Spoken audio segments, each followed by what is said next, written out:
C'est quoi les signes du zodiaque? Le zodiaque, c'est une série de constellations. Et donc, question, qu'est-ce donc qu'une constellation? À part quelques planètes de notre système solaire, les points lumineux immobiles dans le ciel, la nuit, ce sont les étoiles, c'est-à-dire des soleils comme les nôtres. Mais alors, beaucoup plus loin de nous. L'étoile la plus proche de nous, c'est Proxima du Centaure. Elle se trouve à un peu plus de 4 années-lumière, ce qui veut dire que sa lumière voyage 4 ans avant de nous parvenir. La lumière de notre Soleil ne voyage qu'un peu plus de 8 minutes avant de nous éclairer. 8 minutes et 4 ans? Dis donc, c'est loin les étoiles. C'est pour ça qu'on ne les voit pas comme notre Soleil, mais comme des points lumineux. Proxima du Centaure, ça veut dire que cette étoile est proche et qu'elle est située dans la constellation du Centaure. Une constellation? Ah! Mais qu'est-ce donc? Les étoiles, ce sont des points. Et si on relie certains de ces points entre eux, ça fait un dessin. Exactement comme dans les jeux pour enfants où on s'amuse à relier des points numérotés pour faire apparaître un dessin. Je vais t'en montrer quelques-unes. La grande ours, la petite ours, avec l'étoile polaire qui indique toujours le nord, etc., etc. Les étoiles d'une constellation sont dans la même direction quand on regarde le ciel, mais elles sont le plus souvent très loin les unes des autres. Les étoiles et les constellations ont toutes des noms de dieux ou de héros antiques? Les plus connus.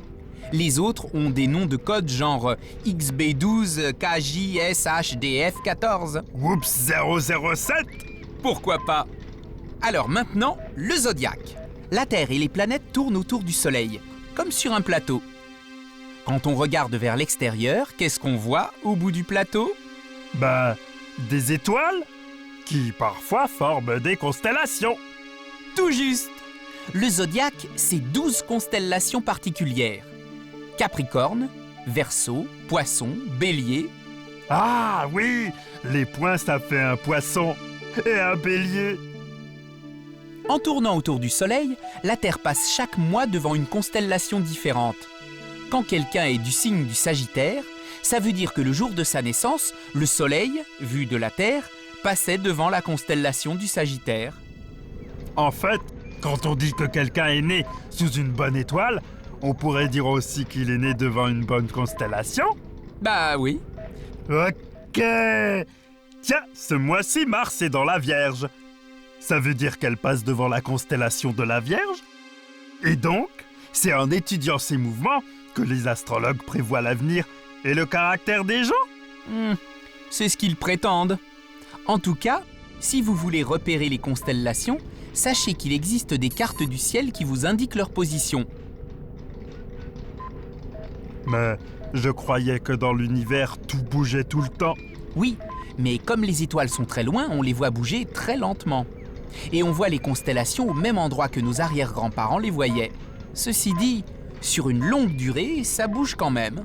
Pour jouer à 1, 2, 3 soleil avec les étoiles, faut de la patience, hein? Salut la Terre! Ah! Il a bougé! C'est quoi les signes du zodiaque? Ce sont 12 constellations, c'est-à-dire 12 groupes d'étoiles à qui on a donné, d'après leur forme, des noms d'animaux, d'objets ou de créatures fantastiques. Ces constellations nous permettent, quand elles passent derrière le Soleil, de mesurer les 12 mois de l'année.